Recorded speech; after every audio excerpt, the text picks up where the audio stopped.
Praise Lord. കർത്താവിൻ്റെ ഏറ്റവും പരിശുദ്ധമായ നാമം ഇന്ന് വാഴ്ത്തപ്പെടുമാറാകട്ടെ. ദൈവസന്നിധിയിൽ ഒരുമിച്ച് ഈ വിശുദ്ധ സഭായോഗത്തിൽ വലിയവനായ ദൈവത്തിൻ്റെ മുഖത്തേക്ക് നോക്കുവാനും പ്രാർത്ഥിക്കുവാനും സ്വർഗത്തിലെ ദൈവം നമുക്ക് ഒരുക്കി തന്ന വിലപ്പെട്ട അവസരത്തിനായി ഞാൻ ദൈവത്തിന് സ്തോത്രം ചെയ്യുന്നു. സന്തോഷമുണ്ടെങ്കിൽ നമ്മുടെ കരങ്ങളെ ഓർത്ത് ദൈവത്തിന് സ്തോത്രം ചെയ്യാം. ഇന്ന് അല്പസമയം ദൈവത്തിൻ്റെ വചനം ധ്യാനിക്കുന്നതിന് ദാനിയേൽ പ്രവാചകന്റെ പുസ്തകം 11-ാം അധ്യായത്തിൻ്റെ 32-ാമത്തെ വാക്യം നമുക്ക് വായിക്കാം. എങ്കിലും തങ്ങളുടെ ദൈവത്തെ അറിയുന്ന ജനം ഉറച്ചു നിന്ന് വീര്യം പ്രവർത്തിക്കും. ഇന്ന് ഞാൻ പ്രധാനമായും 3 കാര്യങ്ങൾ പറയും. ഒന്ന്, ദൈവത്തെ അറിയുക എന്ന് പറഞ്ഞാൽ എന്താണ്? ദൈവത്തെ അറിയുക എന്ന് പറഞ്ഞാൽ എന്താണ്?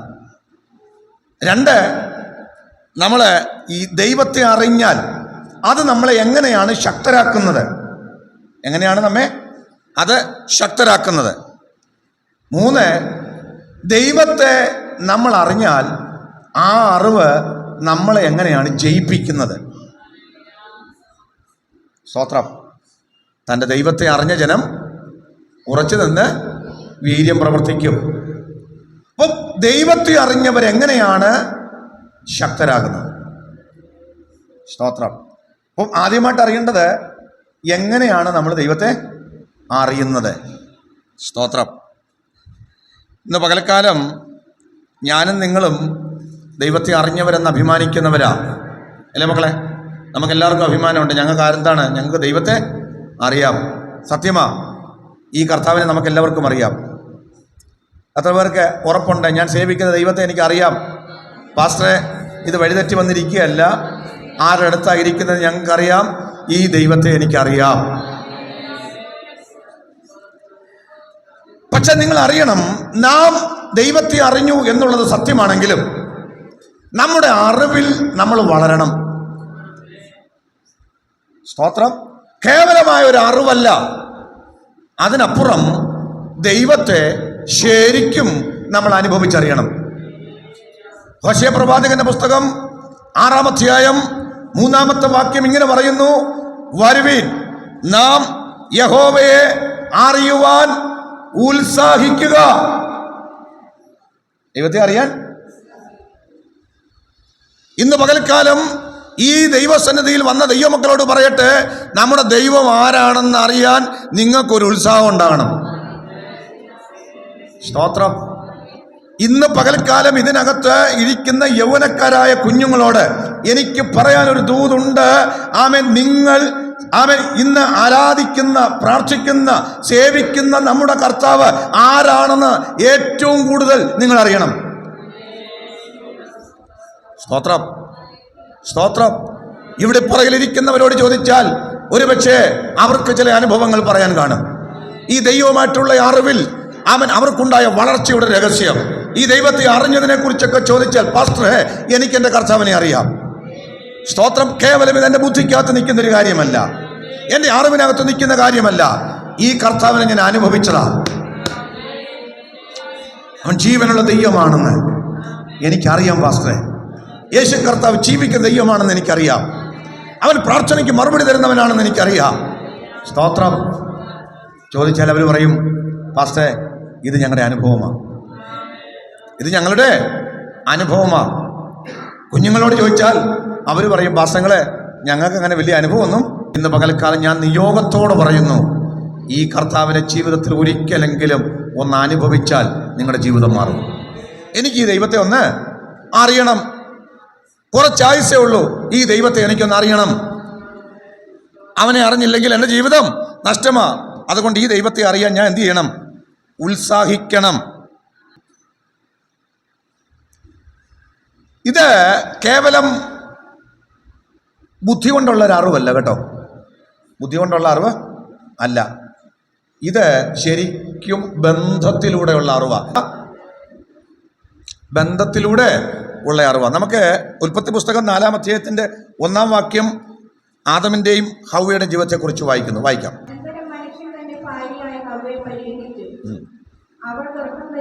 കയീനെ പ്രസവിച്ചു. നിങ്ങൾ ശരിക്കും എബ്രായ ഭാഷയിൽ അവിടെ ഉപയോഗിച്ചിരിക്കുന്ന പദം അവൻ അവളെ അറിഞ്ഞു എന്നാണ്. എന്ന് വെച്ചാൽ റിലേഷൻഷിപ്പിലൂടെ ഉണ്ടാകുന്ന അറിവ്. ഭാര്യയും ഭർത്താവും നമ്മളുടെ അറിവ് എങ്ങനെയുള്ള അറിവാ? ബന്ധത്തിലൂടെയുള്ള അറിവാണ്. ഞാൻ കഴിഞ്ഞ ദിവസം ഇത് കേട്ടത് ഒരു പ്രമുഖ വ്യക്തി പറഞ്ഞതാണ്, ആളുടെ പേര് പറയുന്നില്ല. അദ്ദേഹം പറഞ്ഞു, ലോകത്തിലുള്ള എല്ലാ ബന്ധങ്ങളുടെയും അടിസ്ഥാനം എന്താ? ബന്ധം ഏതാ? ഭാര്യയും ഭർത്താവും തമ്മിലുള്ള ബന്ധമാണ്. നമ്മൾ പറയുന്നത് രക്തബന്ധമാണ് ഏറ്റവും, അല്ലേ? നമ്മൾ പറയുന്നത് ഏറ്റവും വലിയ ബന്ധം ഏതാന്നാ? രക്തബന്ധമാണ്. എൻ്റെ ചോദ്യം, ഈ രക്തബന്ധം ഉണ്ടായതെങ്ങനാ? രക്തബന്ധം ഉണ്ടായതെങ്ങനാ? എവിടുന്നാ? ഈ ഭാര്യ-ഭർത്തൃ ബന്ധത്തിലൂടെ അല്ലേ? അപ്പോൾ ഏറ്റവും വലിയ ബന്ധം ഏതാ? Praise the Lord. സ്തോത്രം. ഇതൊരു അറിവാ. ഇതൊരു അറിവാ, പരസ്പരമുള്ള അറിവ്. പക്ഷേ അറിയണമെങ്കിൽ ഭാര്യയും ഭർത്താവുമായിട്ട് ജീവിക്കണ്ടേ? ജീവിച്ചെങ്കിലല്ലേ അറിയുള്ളൂ. കല്യാണം കഴിച്ചത് കൊണ്ട് അറിയോ വെച്ചാ? അറിയത്തില്ല. അപ്പോൾ ഈ പരസ്പരമുള്ള ബന്ധം, അവർ തമ്മിലുള്ള അടുപ്പം, ഇത് പരസ്പരമുള്ള അറിവിലേക്ക് നയിക്കും.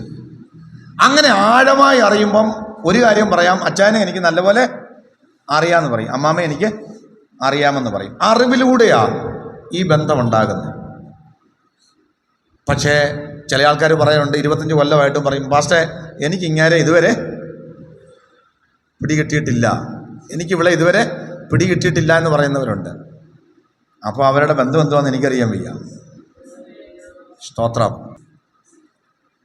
ഭാര്യയും ഭർത്താവും തമ്മിലുള്ള ബന്ധത്തിൻ്റെ പ്രത്യേകത, ഇവർ വേർപിരിയുന്നില്ല. അതല്ലേ അടുപ്പം. നിങ്ങൾ പറയും, പാസ്റ്റേ അച്ചായൻ ഗൾഫിലാണ്. സത്യമാണ്. അത് നമ്മുടെ ജീവിതഭാരം കൊണ്ടാണ്. കർത്താവ് പറയുന്നത് വേർപിരിയരുതെന്നാണ്. ശരിയാണോ? അപ്പം നമ്മൾ ശരിക്കും അർത്ഥമാക്കുന്നത് എന്താ? ഒരുമിച്ചു, അല്ലേ? ഒന്നായി തീർന്നു. അപ്പം ഒരിക്കലും പിരിയാത്തൊരു ബന്ധമാണ് ഭാര്യയും ഭർത്താവും. ആ പിരിയാബന്ധത്തിലൂടെയാണ് ഇവർ തമ്മിൽ ആരാവുന്നത്? ബന്ധമാകുന്നത്, അറിയുന്നത്. ഇനി എൻ്റെ പോയിന്റിലേക്ക് വരാം. ദൈവത്തെ അറിയണമെങ്കിൽ ഇതുപോലെ ഒരു പിരിയാത്ത ബന്ധമുണ്ടാകണം. ഒരാമേൻ പറഞ്ഞാട്ടെ.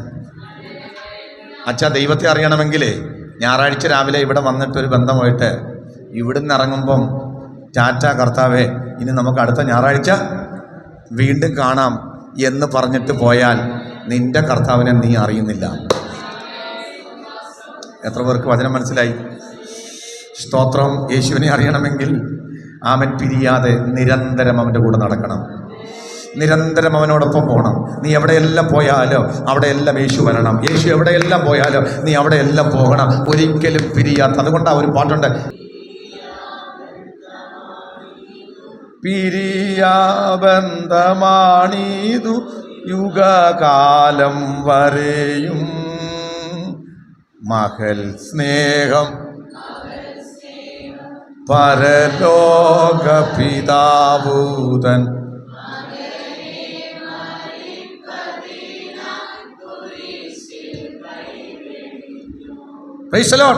അപ്പൊ ദൈവമക്കൾ അറിയണം, നിന്റെ ദൈവത്തെ അറിയണമെങ്കിൽ നീ അവനെ വിടാൻ പാടില്ല. ഞായറാഴ്ച രാവിലെ മാത്രം വന്നൊന്ന് പിടിച്ചാൽ അറിയത്തില്ലെന്ന് ഇന്ന് പകൽ മനസ്സിലാക്കി ജീവിതത്തിൽ എല്ലായ്പ്പോഴും. സ്തോത്രം, സ്തോത്രം, സ്തോത്രം. പിന്നെ നമ്മൾ പിടിക്കുന്നൊരു സമയമുണ്ട്, കഷ്ടം വരുമ്പോൾ കയറി അങ്ങ് എന്ത് ചെയ്യും? അന്നേരം നമുക്ക് ആര് വേണം? എനിക്ക് ദൈവം വേണം. പ്രശ്നം വന്നപ്പോൾ ദൈവം എനിക്ക് വേണം, അപ്പം കയറി അങ്ങ് പിടിക്കും. അന്നേരം ഉപവസിക്കും, പ്രാർത്ഥിക്കും, അടുപ്പം. സുഖമായിട്ടിരിക്കുമ്പോഴോ, സന്തോഷമായിട്ടിരിക്കുമ്പോഴോ, സമാധാനമായിട്ടിരിക്കുമ്പോൾ ദൈവം വേണ്ട.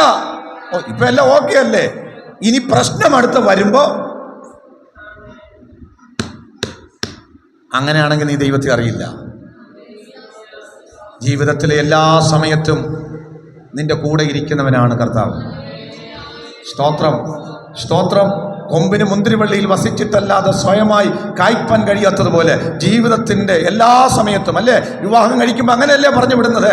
ഇതൊരു ഭാര്യ ഭർത്തൃ ബന്ധം പോലെയാ. സുഖത്തിലും ദുഃഖത്തിലും, സമ്പത്തിലും ദാരിദ്ര്യത്തിലും, അല്ലേ? ജീവിതത്തിൻ്റെ ഉയർച്ചയിലും താഴ്ചയിലും ഇതുപോലെ ദൈവം എല്ലായ്പ്പോഴും കൂടെ ഇരിക്കുന്ന, ഇതുപോലെ ദൈവത്തിൻ്റെ കൂടെ ഇരിക്കേണ്ടത് എല്ലായ്പ്പോഴും, സുഖമുള്ളപ്പോഴും ദുഃഖമാവുമ്പോഴും. അപ്പോഴേ നമ്മൾ ആരെ അറിയൂ? ദൈവത്തെ അറിയുള്ളൂ. അതാണ് ദൈവത്തെ അറിയുക എന്ന് പറയുന്നത്. അപ്പം നമ്മളിങ്ങനെ ദൈവത്തെ അറിയുന്നതാ ബൈബിൾ പറഞ്ഞൊരു കാര്യമാണ്. എന്താണ് പറയുന്നത്? നിന്നെയും നീ അയച്ച യേശുക്രിസ്തുവിനെയും അറിയുന്നത് തന്നെ. അപ്പം നമ്മൾ നിത്യജീവനിലേക്ക് കടക്കുന്നത് അറിഞ്ഞത് കൊണ്ടാണ്. സ്തോത്രം. അപ്പം അറിവ് എത്ര പ്രധാനമാണെന്ന് നിങ്ങൾ നോക്കണം. നിങ്ങളിങ്ങനെ ഞായറാഴ്ചത്തെ അറിവ് കൊണ്ട് നടന്നാൽ നിങ്ങൾ നിത്യജീവന്റെ അനുഭവത്തിൽ ജീവിക്കുന്നു ഉറപ്പാക്കാൻ പറ്റില്ല. എല്ലായ്പ്പോഴും നിങ്ങൾ അവൻ്റെ കൂടെ ഇരിക്കുമ്പോഴാണ് നിങ്ങൾ ആ ജീവനിൽ നടക്കാൻ തുടങ്ങുന്നത്. സ്തോത്രം. അതിന് നിങ്ങൾ അറിയണം, രക്ഷാനുഭവം പ്രാപിക്കുന്നത് നിരന്തരം കൂടെ ഇരിക്കുമ്പോഴാണ്. ചില ആൾക്കാർക്ക് രക്ഷിക്കപ്പെട്ട ബോധമില്ല. ചോദിക്കുക, രക്ഷിക്കപ്പെട്ടയാണെന്ന് ചോദിച്ചാൽ ഉറപ്പില്ല. ഇന്ന് സ്വർഗത്തിൽ പോകുമെന്ന് ചോദിച്ചാൽ ഉറപ്പില്ല. ഇന്ന് മരിച്ചാൽ എന്താകും? ഉറപ്പില്ല. കാര്യം എന്നാ? ഇവര് വല്ലപ്പോഴുമേ വസിക്കൂ. സമയമുള്ളപ്പോഴേ വരുവുള്ളൂ. ഇവർക്കൊരാവശ്യമുള്ളപ്പോഴേ വരികയുള്ളൂ. പക്ഷെ നിരന്തരം അവരിൽ വസിക്കുന്നവർക്കറിയാം ആ ജീവൻ അവരിലൂടെ ഉണ്ട്. ആമേൻ. ആ ജീവൻ അവരിൽ വ്യാപരിക്കുന്നത് കൊണ്ട് അവർക്കറിയാം, ആമേൻ, ഞാൻ സ്വർഗത്തിൽ പോകും. നല്ലൊരു ഹല്ലേലൂയ പറഞ്ഞാട്ട്. യിരെമ്യാവ് 9:23 വായിച്ചോളാം. യിരെമ്യാവ് 9:23. യഹോവ ഇപ്രകാരം അരുളി ചെയ്യുന്നു. എല്ലാവരും കേട്ടോ? ഞാൻ ഇതെന്റെ ജ്ഞാനത്തിൽ പ്രശംസിക്കരുത്, ബലമുള്ളവൻ തന്റെ ബലത്തിൽ പ്രശംസിക്കരുത്, ധനവാൻ തന്റെ ധനത്തിലും പ്രശംസിക്കരുത്. പ്രശംസിക്കുന്നവനോ ആ ആ ഒന്ന് നിർത്തി വായിച്ച നമ്മളെ. യഹോവയായ ഞാൻ ഭൂമിയിൽ ദയയും ന്യായവും നീതിയും പ്രവർത്തിക്കുന്നു എന്നിങ്ങനെ എന്നെ ഗ്രഹിച്ചറിയുന്നതിൽ പ്രശംസിക്കട്ടെ. കേട്ടോ എൻ്റെ കൂടെ ദൈവമക്കൾ, കേട്ടോ. എന്തിലാ പ്രശംസിക്കുന്നത്? ദൈവം ദയയുള്ള ദൈവമാണെന്നും നീതിയുള്ള ദൈവമാണെന്നും അവനെ പോലെ വേറൊരു ദൈവമില്ലെന്ന് ഗ്രഹിച്ച് അറിയുന്നവനാ പ്രശംസിക്കേണ്ടത്. അഭിമാനിക്കാൻ ഈ ലോകത്ത് ആർക്കെങ്കിലും അവകാശമുണ്ടെങ്കിൽ അത് ദൈവത്തെ അറിഞ്ഞവനാ. സ്തോത്രം. ബാക്കിയുള്ളവരൊക്കെ എന്തിലാ പ്രശംസിക്കുന്നത്? ഞങ്ങൾക്ക് വലിയൊരു വീടുണ്ടെന്ന് പറഞ്ഞ് പ്രശംസിക്കാൻ പറ്റുമോ? അതാ പറഞ്ഞ ധനവാൻ തൻ്റെ ധനത്തിൽ. എന്താ കാരണം? അവൻ്റെ ധനം ഇവിടെ തീരും. ബലവാൻ തൻ്റെ ബലത്തിൽ എന്തിനാ പ്രശംസിക്കുന്നത്? അവൻ്റെ ബലമൊക്കെ ഇവിടെ തീരും. സ്തോത്രം. പക്ഷേ ദൈവത്തെ അറിഞ്ഞവനറിയാം, ജീവനുള്ള ദൈവത്തെ രുചിച്ചറിഞ്ഞവനറിയാം. ആമേൻ. സാക്ഷാലായ ജീവനെ അറിഞ്ഞവർക്കറിയാം അത് മാറ്റമില്ലാത്തതാ, നിലനിൽക്കുന്നതാ. ആമേനല്ലേ? എന്തെല്ലാം മാറിയാലും എൻ്റെ ദൈവം മാറത്തില്ല.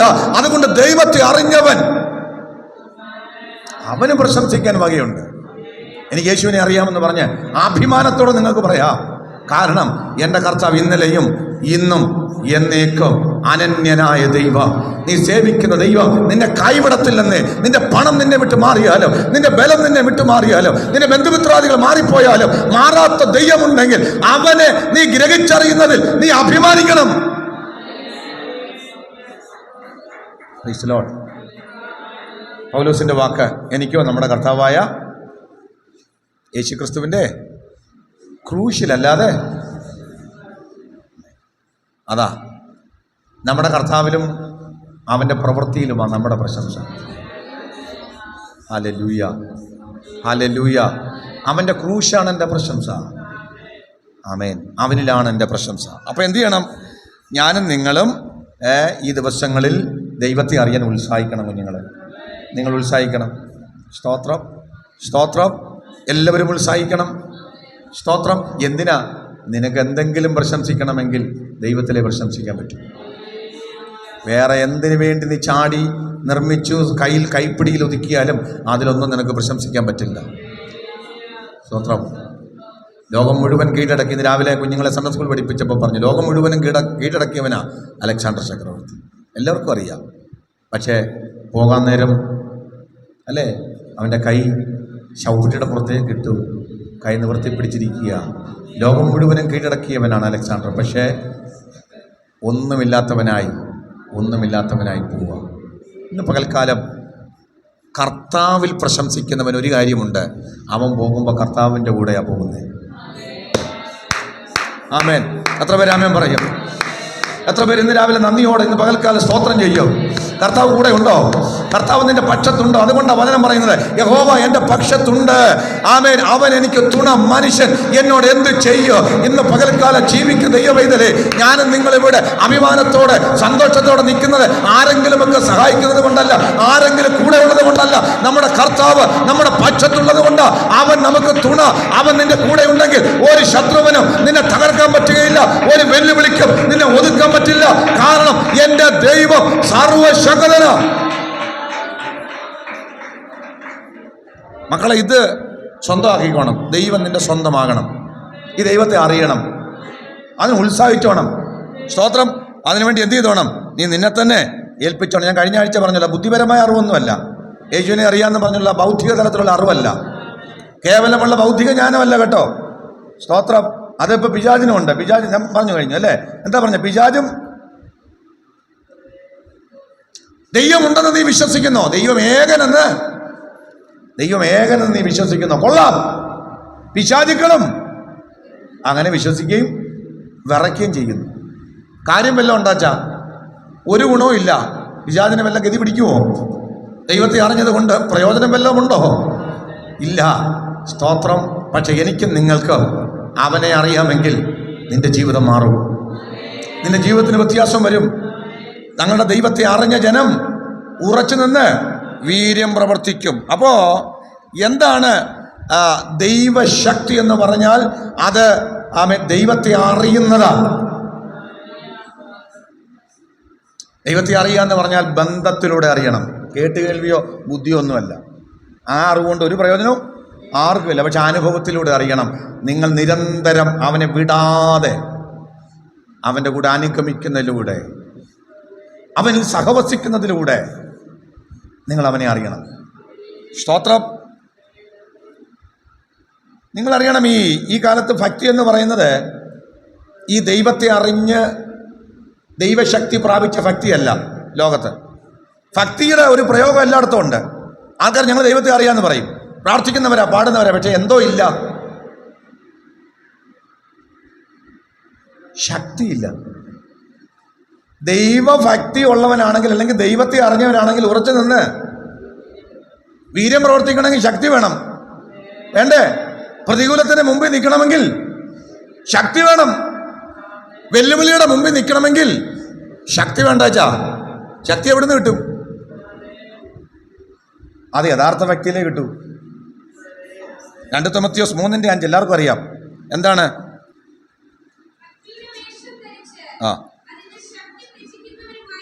കണ്ടോ?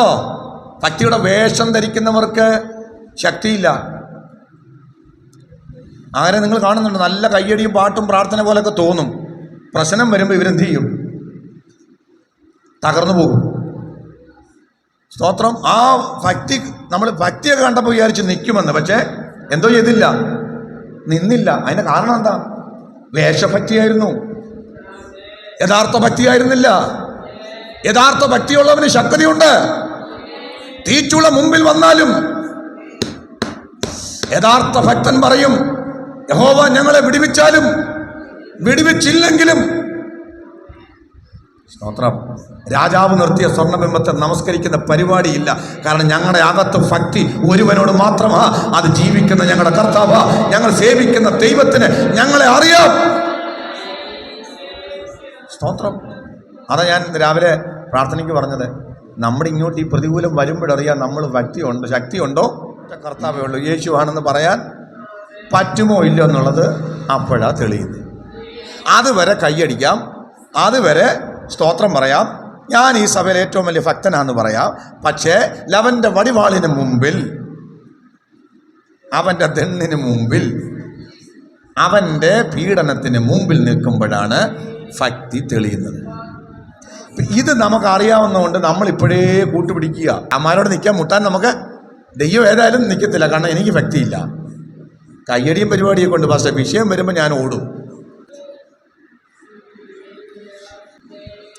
ശക്തി ത്യജിക്കുന്നവരാ ഞാനും നിങ്ങളും. ഇതിപ്പോൾ ഞാൻ പറയുമ്പോൾ നിങ്ങൾ പറയും പാസ്റ്റർ നിൽക്കുമോ എന്ന് ചോദിക്കും. ഞാൻ എന്നെ അങ്ങ് വലിയ ഭക്തനായി കാണിച്ചുകൊണ്ടല്ല പറയുന്നത്, ഇതാണ് സത്യം. ഇനി ഈ ശക്തി നിങ്ങൾ പറയുന്ന പോലെ ഞാൻ നിങ്ങളോട് രഹസ്യം കൂടെ പറയാം, ഈ രഹസ്യം ശ്രദ്ധിച്ചോട്ടണം. ഇപ്പം എനിക്ക് ശക്തി ഉണ്ടോ ഇല്ലെന്നുള്ളത് ഞാനിപ്പോൾ പറയുമ്പോൾ തെളിയത്തില്ല. ഞാൻ പറയുമ്പോൾ ചിലപ്പോൾ നിങ്ങളോട് പറയും, ചിലപ്പം പോകാൻ സാധ്യത കാണും കേട്ടോ. പക്ഷേ ആ സമയത്ത് ഞാൻ അഭിഷിക്തനാണെങ്കിൽ, അഭിഷേകം പ്രാപിച്ച വ്യക്തിയാണെങ്കിൽ ഒരു അനോയിൻറ്റിങ് വരും.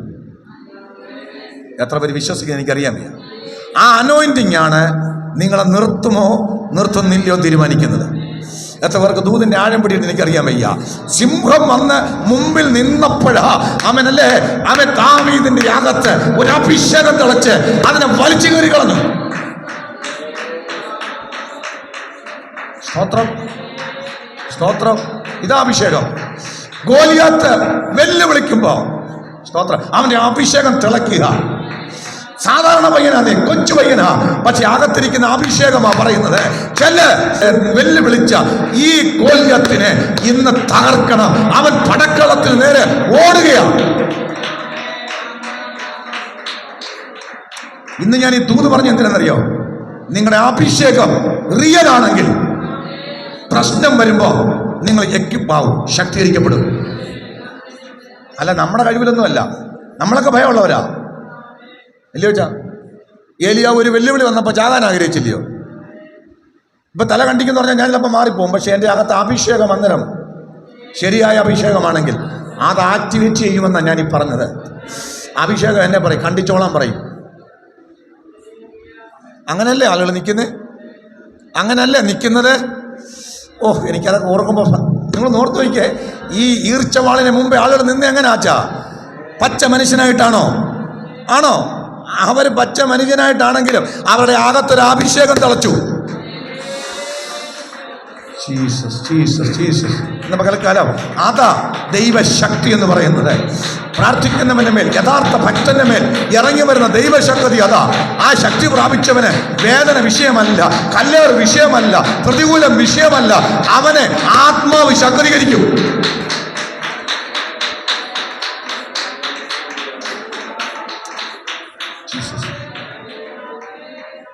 ഇന്ന് പകൽക്കാലം നമ്മുടെ അകത്ത് പകർന്നിരിക്കുന്ന അഭിഷേകം അതാണ്.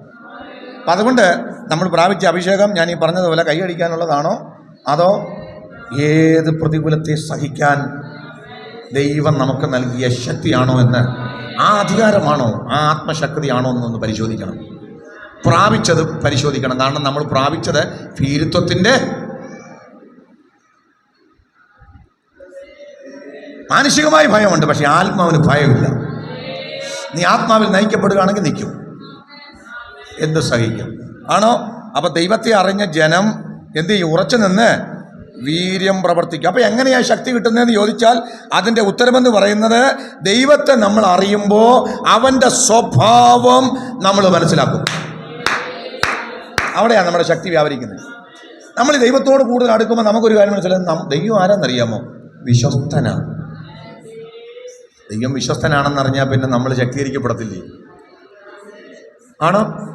സ്തോത്രം. ആരൊക്കെ അവിശ്വസ്തരായാലും പാസ്റ്ററെ എൻ്റെ കർത്താവ് വിശ്വസ്തനാണെന്നറിഞ്ഞാൽ അവൻ എന്നെ മാനിക്കും, അവൻ എന്നെ സഹായിക്കും, അവൻ എനിക്ക് വേണ്ടി പ്രവർത്തിക്കും. ദൈവത്തിൻ്റെ വിശ്വസ്തത തലമുറയോളം ഇരിക്കുന്നതാ. അതാണ് ഈ അറിവിൽ അങ്ങോട്ട് വളർന്നു കഴിയുമ്പോൾ നമ്മൾ ശക്തീകരിക്കപ്പെടുന്നത്. അങ്ങനെ സ്തോത്രം, സ്തോത്രം. അവനോട് അടുത്ത് കഴിയുമ്പോഴല്ലേ നമ്മൾ മനസ്സിലാക്കുന്നത് ദൈവം സർവശക്തനാണ്. അടുത്ത് കഴിയുമ്പോൾ മനസ്സിലാവും ദൈവം ആരാന്നറിയോ? മരിച്ചവരെ ഉയർപ്പിക്കുന്നവനാ എൻ്റെ ദൈവം. അറിയുമ്പോഴാ, അങ്ങോട്ട് അടുക്കുമ്പോഴാണ് അറിയുന്നത്. സ്തോത്രം. ഏത് പ്രശ്നവും പരിഹരിക്കുന്നവനാ. അപ്പോൾ അതങ്ങോട്ട് അകത്തോട്ട് കയറിയാൽ പിന്നെ നമ്മൾ പേടിയുണ്ടാവും. മക്കളെ ഉണ്ടാവുമോ? നമ്മളങ്ങ് ശക്തീകരിക്കപ്പെടും. ചേട്ടാ തല പോയാലും വേണ്ടിയല്ല. സ്തോത്രം. അതാണ് ഈ അബ്രഹാമിൻ്റെ വാക്ക് കേട്ടോ. മകനെ കൊണ്ട് യാഗം കഴിക്കാൻ പോകുമ്പോൾ ഈ ചാരത്തിൽ നിന്ന് എനിക്ക് മക്കളെ ഉളവാക്കി തരാൻ അവന് കഴിയും. ഇതാണ് അറിവ്. നിരന്തരം പുറകെ നടന്നപ്പോൾ, നിരന്തരം കൂടെ സഹവസിച്ചപ്പോൾ കേട്ടുകേൾവിയല്ല, ഇത് അനുഭവമാ. അവന് മനസ്സിലായി ഈ ദൈവത്തിന് ചാരത്തിൽ നിന്ന് എനിക്കൊരു സന്തതിയെ തരാൻ കഴിയും. അപ്പം അറിവ് നമ്മളെ എന്താക്കും? കരുത്തരാക്കും. ദൈവത്തെക്കുറിച്ചുള്ള അറിവ് കരുത്തരാക്കും, വിശ്വാസം വളരും. സ്തോത്രം. ആ അറിവ് നമ്മളെ ശക്തീകരിക്കും. അറിവ് നമ്മളെ എന്ത് ചെയ്യും? ശക്തീകരിക്കും. അറിഞ്ഞാൽ പിന്നെ നമുക്ക് ശക്തി കൂടും. ശക്തി കൂടത്തില്ല വെച്ചാൽ ഈ അറിവ് വരുമ്പോഴത്തേക്ക് നമ്മൾ എന്ത് ചെയ്യും? ഞാൻ ഒറ്റയ്ക്കല്ല. രാത്രി പോവുക, പേടിയാ, ഭയം, ഇരുട്ട. പക്ഷേ ദൈവത്തെ അറിഞ്ഞു, കർത്താവ് നമ്മോട് സംസാരിച്ചു. കൂരിരുൾ താഴ്വരയിൽ കൂടി നടന്നാലും ഞാനൊരർത്തു. എന്താ മോനെ, കൂരിരുൾ പേടിയില്ലാത്തതുകൊണ്ടാണോ? അല്ല. സ്തോത്രം. നീ എന്നോടുകൂടെ. ഒറ്റയ്ക്ക് പോകാനല്ലേ നിനക്ക് പേടി? ഒറ്റയ്ക്ക് നേരിടാനല്ലേ പേടി? ഒറ്റയ്ക്ക് ഫേസ് ചെയ്യാനല്ലേ നിനക്ക് പേടി? ക്യാൻസർ ആകട്ടെ, ഏത് രോഗബാധയാകട്ടെ, സാമ്പത്തിക പ്രശ്നങ്ങളാകട്ടെ, തകർച്ചകളാകട്ടെ, പ്രതികൂലങ്ങളാകട്ടെ, ഒറ്റയ്ക്ക് നേരിടാനല്ലേ പേടി? ഓപ്പറേഷൻ തിയേറ്ററിനകത്ത് അവൻ ഏകാന്തതയില്, ഇരുട്ടറയില്, ആരും വരാത്തിടത്ത്, ആരും കൂടെ ഇല്ലാത്തിടത്ത് അവൻ കൂടെ ഇരിക്കുന്ന ദൈവമുണ്ടെന്ന് അകത്ത് അറിവുണ്ടായാൽ, ബോധ്യമുണ്ടായാൽ,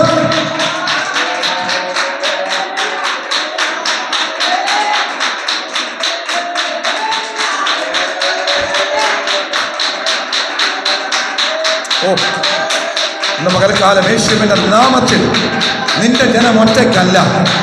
അവരുടെ പ്രശ്നത്തിൽ അവർ ഒറ്റയ്ക്കല്ല, അവരുടെ കടഭാരത്തിൽ അവർ ഒറ്റയ്ക്കല്ല, അവരുടെ ഞെരുക്കങ്ങൾ അവർ ഒറ്റയ്ക്കല്ല, അവരുടെ പ്രതികൂലങ്ങൾ അവർ ഒറ്റയ്ക്കല്ല. അവരോട് കൂടെ ജീവനുള്ള ദൈവം ഉണ്ട്.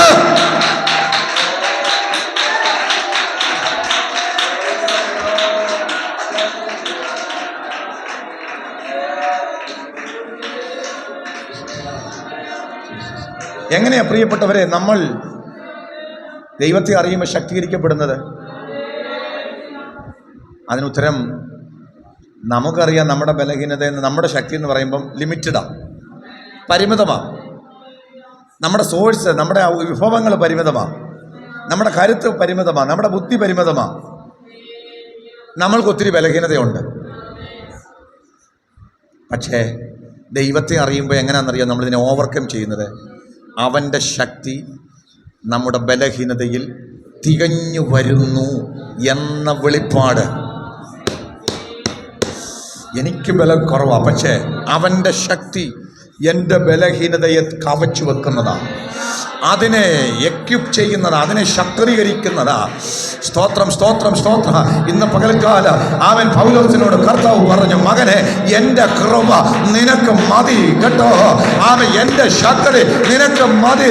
അത് ബലഹീനതയെ അവൻ തികഞ്ഞു വരുന്നതാ, നിന്റെ പരിമിതികളെ മറികടക്കാൻ നിന്നെ സഹായിക്കുന്നതാ, നിന്റെ കഴിവുകേടുകളെ പരിഹരിക്കാൻ അത് സഹായിക്കുന്നതാ, നിന്റെ ജീവിതത്തിലെ പ്രതിസന്ധികളെ പരിഹരിക്കാൻ അത് അവൻ തീകോമുള്ള.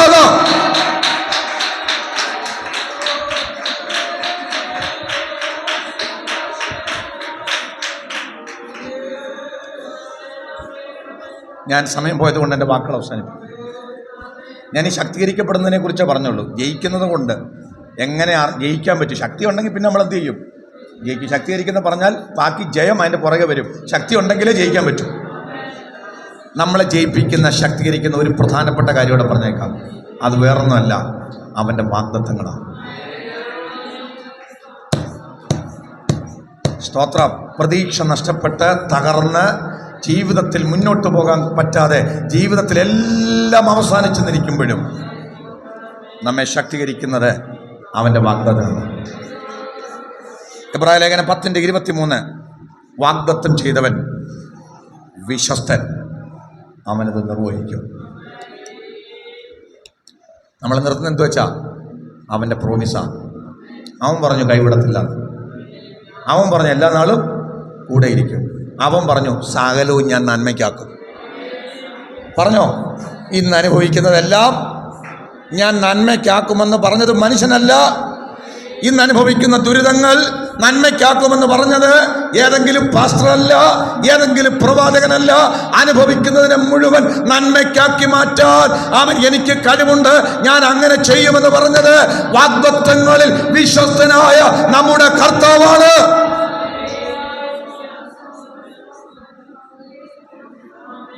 നമ്മളൊക്കെ ഇങ്ങനെ പിടിച്ചു നിൽക്കുന്നത് ആ വാഗ്ദത്തത്തിലാണ്. ശരിയല്ലേ അച്ഛാ? ഏറ്റവും വലിയ വാഗ്ദത്തം തന്നേച്ച് പോയിരിക്കുക. സ്തോത്രം, സ്തോത്രം.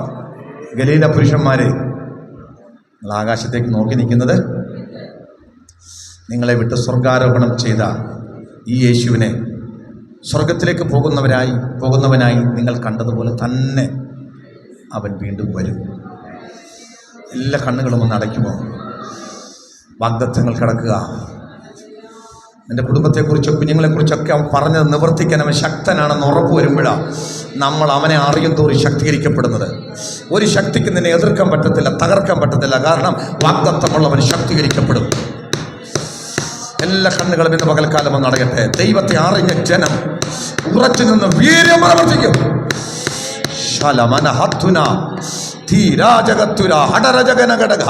ഇന്ന് പകൽ ഞങ്ങൾ ആത്മാവിൽ പ്രാർത്ഥിക്കുകയാണ്. നിന്നെ അറിയാൻ ഞങ്ങൾക്ക് കൃപ തരണമേ, ആഴമായി അറിയാൻ. പൗലോസ് പറഞ്ഞതുപോലെ യേശുക്രിസ്തുവിനെ കുറിച്ചുള്ള പരിജ്ഞാനത്തിന്റെ ശ്രേഷ്ഠത നിമിത്തം ഞാൻ സകലം ഉപേക്ഷിച്ച് ചപ്പെന്നും ചവറെന്നും എണ്ണുന്നു. ഇന്ന് പകൽക്കാലം എൻ്റെ കർത്താവിനെ എനിക്കറിയണം, അവിടുത്തെ കൃപ എനിക്കറിയണം, അവിടുത്തെ കൃപ എനിക്കറിയണം.